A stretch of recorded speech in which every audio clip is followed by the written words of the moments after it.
Assalamualaikum warahmatullahi wabarakatuh.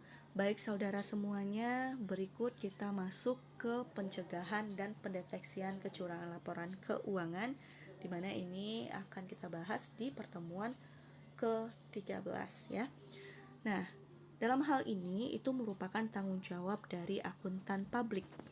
Baik, kita bahas satu-satu. Apa sih yang dimaksud dengan fraudulent financial reporting? Ya, atau di mana ini merupakan kecurangan dari pelaporan keuangan. Nah, pengertian fraudulent financial reporting ini menurut Arens ya tahun 2005 itu dikatakan bahwa fraudulent financial reporting is an intentional misstatement or omission of amounts or disclosure with the interest to deceive users. Ya, maksudnya apa? Maksudnya adalah penyajian tersebut itu dilakukan penyajian yang salah secara sengaja untuk menipu pengguna laporan keuangan. Ya, contohnya itu adalah yang dilakukan oleh WorldCom dan Enron yang menyembunyikan kewajiban dan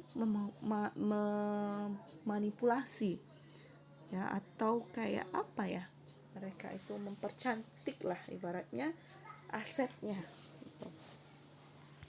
Nah, apa sih penyebab kecurangan laporan keuangan ini? Nah, penyebab dari fraudulent financial reporting atau kecurangan laporan keuangan ini menurut Ferdian dan Naim tahun 2006 itu menyangkut tindakan yang disajikan secara yang pertama manipulasi atau pemalsuan atau perubahan catatan akuntansi atau juga dokumen pendukungnya, yang dimana hal ini menjadi sumber data bagi penyajian laporan keuangan. Yang kedua itu adalah penghilangan transaksi atau informasi yang signifikan, di mana representasi yang dalam atau penghilangan dari laporan keuangan, peristiwa, transaksi, atau informasi yang signifikan. Yang ketiga itu penerapan prinsip akuntansi yang salah secara sengaja, di mana salah penerapan secara sengaja prinsip akuntansi itu berkaitan dengan contohnya yang pertama jumlah, klasifikasi, cara penyajian atau pengungkapannya, di mana kolusi antara manajemen dan akuntansi publik ya, itu disebut juga atau dapat disebabkan ya, atau dapat dikatakan itu juga merupakan salah satu dari kecurangan laporan keuangan atau fraudulent financial reporting, di mana adanya kolusi antara manajemen perusahaan dengan akuntan publik ini itu salah satu upaya untuk mencegah timbulnya kolusi tersebut itu adalah dengan apa? Dengan adanya perputaran atau rotasi si akuntan publik ini dalam melakukan general audit suatu perusahaan, sehingga mereka tersebut ya bisa tidak terlalu hubungannya tidak terlalu dekat gitu. Kalau seandainya misalnya tidak ada perputaran atau rotasi antara si akuntan publik ini ya dengan perusahaan, maka dia akan merasa adanya kedekatan internal, sehingga subjektivitas pun akan nampak, akan terlihat nantinya akan ada gitu ya, sehingga diperlukan rotasi ini. Oke, selanjutnya itu adalah tanggung jawab akuntan publik atau auditor independen.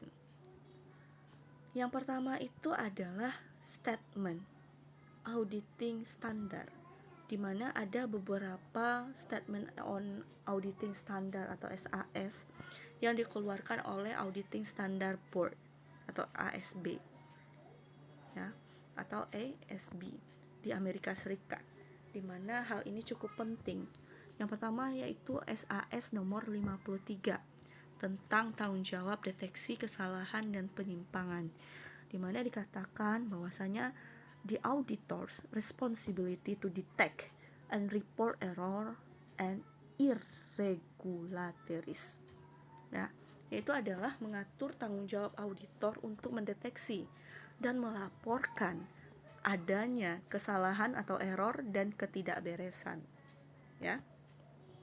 Selanjutnya yang kedua, itu ada SAS nomor 55 dan juga 58 nantinya. Di mana dikatakan bahwasanya itu 55 dan 78 ya.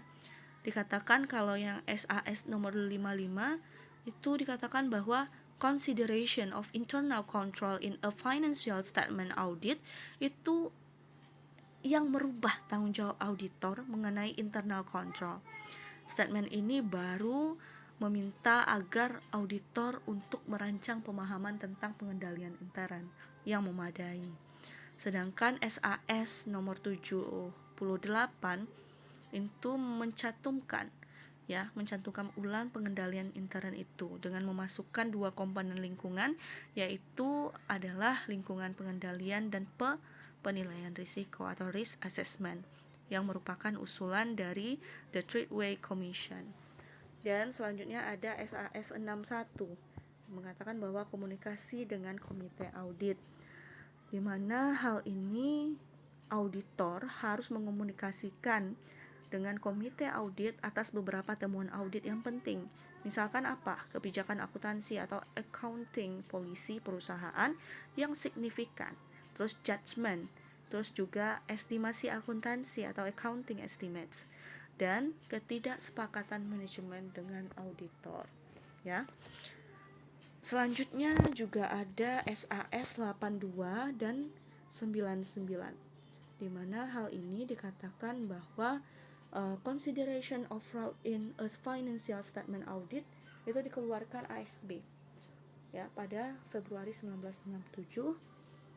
Terus juga SAS nomor 82 menyatakan bahwa auditor itu harus bertanggung jawab untuk apa? Untuk mendeteksi dan melaporkan adanya kecurangan atau fraud yang terjadi dalam laporan keuangan yang disusun oleh si manajemen. Selain itu, SAS 82 ini juga menyatakan bahwa setiap melakukan audit, auditor harus menilai risiko atau assessment of risk yang kemungkinan terdapat salah saji material atau material misjudgment pada laporan keuangan yang disebabkan oleh fraud tersebut. Dan yang selanjutnya atau yang terakhir itu adalah SAS nomor 99, di mana hal ini itu dikatakan bahwa consideration of fraud in financial statement audit juga direvisi ya dari si SAS nomor 82. Makanya 82 dan 99 ini dihubungkan gitu. Ya, itu dimulai diberlakukan efektif untuk audit laporan keuangan setelah tanggal 15 Desember 2002. Penerapan lebih awal itu sangat dianjurkan ya. Jadi auditor ini bertanggung jawab untuk merencanakan dan melaksanakan audit guna mendapatkan keyakinan memadai atau reasonable assurance bahwa laporan keuangan bebas dari salah saji material baik yang disebabkan oleh kekeliruan atau error maupun fraud atau kecurangan. Dan yang terakhir itu adalah SAS nomor 110, yaitu terkait dengan fraud dan error, yaitu deteksi kesalahan material akibat fraud ataupun error, di mana dalam laporan keuangan itu ditimbulkan oleh kecurangan ataupun kesalahan. Oke, selanjutnya adalah tanggung jawab dalam SPAP. Jadi SPAP ini adalah standar profesional akuntan publik, di mana profesi akuntan publik atau auditor independen itu memiliki tanggung jawab yang sangat besar dalam mengemban kepercayaan yang diberikan kepada masyarakat atau publik. Jadi tanggung jawab ini ada beberapa, setidaknya ada 3. Yang pertama itu adalah tanggung jawab moral atau moral responsibility, di mana akuntan publik harus memiliki tanggung jawab moral untuk satu, misalnya memberi informasi secara lengkap dan jujur mengenai perusahaan yang diaudit kepada pihak yang berwenang atas informasi tersebut, walaupun tidak ada sanksi terhadap tindakannya. Yang kedua, mengambil keputusan yang bijaksana dan juga objektif dengan kemahiran profesionalnya. ya. Yang kedua dari tanggung jawab ini, selain moral, itu ada tanggung jawab profesional atau professional responsibility, di mana hal ini dinyatakan bahwa akuntan publik harus memiliki tanggung jawab profesional terhadap apa? Terhadap asosiasi profesi yang mewadahinya atau rule professional conduct. Selanjutnya adalah profesional atau tanggung jawab hukum, di mana disebut juga dengan legal responsibility, yaitu bertindak sesuai hukum yang berlaku. Jadi akuntan publik harus memiliki tanggung jawab di luar batas standar profesinya, yaitu tanggung jawab terkait dengan hukum yang berlaku. SPAP ini itu kan diterbitkan oleh IAI ya, Ikatan Akuntan Indonesia. Nah, dia itu mengatur bahwasanya tanggung jawab dan fungsi auditor independen. Dalam paragraf 2-nya ya, itu disebutkan bahwa standar tersebut antara lain dinyatakan bahwa auditor bertanggung jawab dan merencanakan serta melaksanakan audit untuk memperoleh keyakinan memadai tentang apakah laporan keuangan itu bebas dari salah saji material, baik yang disebabkan oleh kekeliruan ataupun kecurangan. Oleh karena itu, sifat bukti audit ini dan karakteristik kecurangan itu, auditor dapat memperoleh keyakinan memadai, namun bukan mutlak, bahwa salah saji material terdeteksi. Ya, auditor tidak bertanggung jawab untuk merencanakan dan melaksanakan audit guna memperoleh keyakinan bahwa salah saji tersebut terdeteksi, baik yang disebabkan oleh kekeliruan ataupun kecurangan yang tidak material terhadap laporan keuangan. Sehingga pada intinya tanggung jawab hukum ini itu harus bertindak sesuai hukum yang berlaku. Oke, selanjutnya bagaimana sih cara pencegahan dan pendeteksian fraud itu? Ya. Jadi fraudulence of financial reporting di suatu perusahaan ini merupakan hal yang akan berpengaruh besar terhadap semua pihak, yang didasarkan kepada keputusan atas informasi dalam laporan keuangan atau financial statement tersebut. Nah, oleh karena itu akuntan publik harus bisa mencegah dan mendeteksi lebih dini agar tidak terjadinya kesalahan atau fraud tadi. Untuk mengetahui adanya fraud itu biasanya gimana? Biasanya ditunjukkan oleh timbulnya gejala-gejala berupa red flag, ya, atau fraud indikator. Misalnya perilaku yang tidak etis dari manajemen. Red flag ini juga biasanya selalu muncul setiap kasus ya, di setiap kasus kecurangan fraud yang terjadi. Menurut hasil penelitian Wilopo itu di tahun 2006 itu membuktikan serta mendukung hipotesis yang menyatakan bahwa perilaku tidak etis manajemen dan kecenderungan kecurangan akuntan itu dapat diturunkan dengan meningkatkan keefektifan pengendalian internal, ketaatan aturan akuntansi, moralitas manajemen, serta menghilangkan asimetris informasi gitu. Nah, jadi pencegahan dan deteksi fraud ini itu muncul adanya deteksi gejala fraud melalui red flag, dan kita butuh pengendalian internal yang efektif dan juga good governance yang udah kita pelajari di bab sebelumnya, dan moral manajemennya juga harus baik sehingga penegakan hukum internal pun juga berjalan nantinya. Pertanyaan selanjutnya adalah bagaimana sih caranya atau tindakan ya yang dapat mengurangi kemungkinan terjadinya fraudulent financial reporting atau kesalahan dalam pelaporan keuangan. Nah, menurut the National Commission on Fraudulent Financial Reporting, yaitu the Threadway Commission, itu merekomendasikan 4 tindakan untuk mengurangi kemungkinan terjadinya fraudulent financial reporting ini. Yang pertama itu adalah dengan bangun lingkungan integritas. Maksudnya membentuk lingkungan organisasi yang memberikan kontribusi terhadap integritas proses pelaporan keuangan atau financial reporting.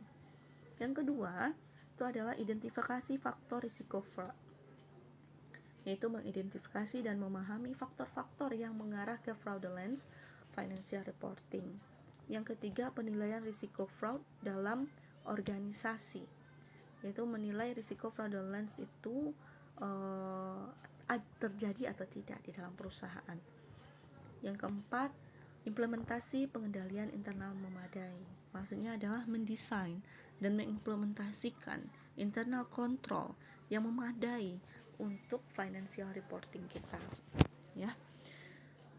Kalau berbicara tentang fraudulent reporting ini, financial reporting itu ada beberapa klasifikasi, ya, dari creative accounting practice atau praktisinya.